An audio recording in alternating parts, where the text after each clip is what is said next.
السلام عليكم حبايب قلبي، شو وياي دربونة النملة دا اراويكم اياها.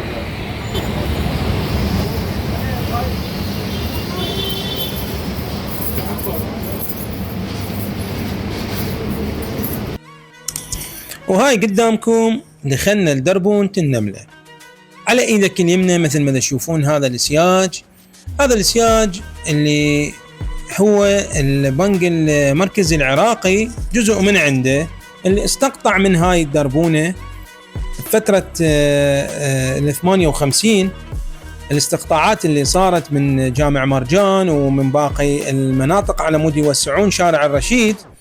فهذا الجزء استقطع من هاي الدربونة، ومثل ما تشوفون هاي الدربونة قدامكم عبارة عن مستلزمات الأحذية والجنط النسائية والأحذية النسائية وأحذية الأطفال، يعني من جلود، من قوبشات، بزيمات، سيكوتين، يعني تقريبا هنا المستلزمات تلقيها بهذا السوق. هذا السوق يعني أو هاي المنطقة وهاي الدربونة، دربونة النملة، بفترة الخمسينات وقبل الخمسينات هاي كانت عوائل تسكن بيها.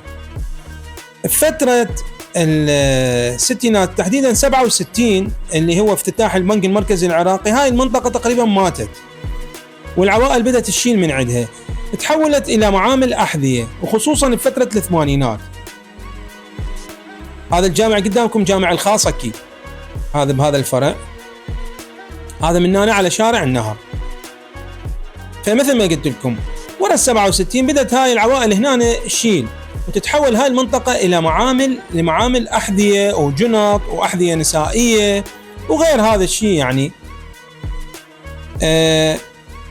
وبقت على هالحالة الثمانينات وفترة التسعينات، وتغيرت هذا الشيء مثل ما تشوفون قدامكم أزياء نسائية، لأن هي مقاربة شارع النهر. هذا شارع النهر، هذا اللي هو قدامكم، هذا من هنا المخرج مالتها يوديك على شارع النهر. وإن شاء الله في اليوم عندنا حلقة كاملة على شارع النهر وليش سمي شارع النهر. وهسه راح نرجع على هاي الدربونة وراح نرجع من هنا على شارع الرشيد، راح نرجع مين طبينا مين راح نرجع مثل ما تشوفون قدامكم.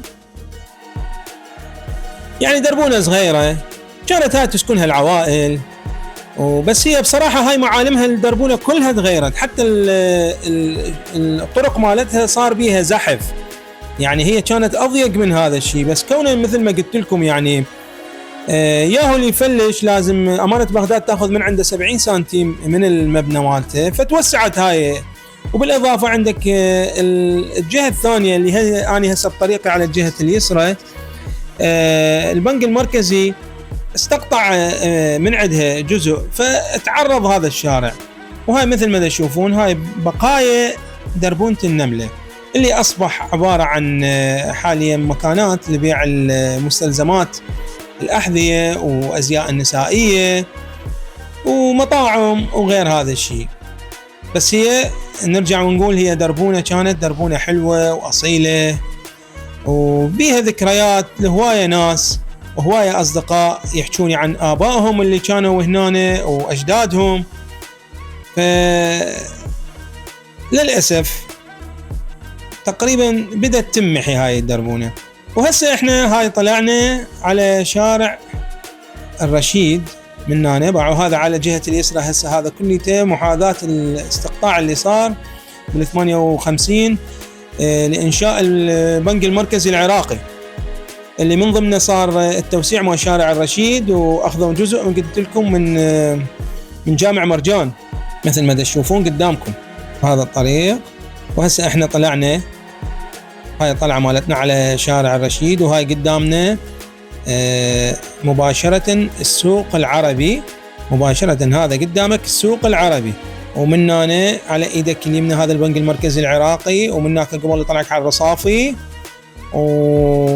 ومن هنا يرجعك على حافظ القاضي وشارع الرشيد. وهسه انتهت رحلتي وياكم، انتظروني فيديو جديد. تحياتي لكم.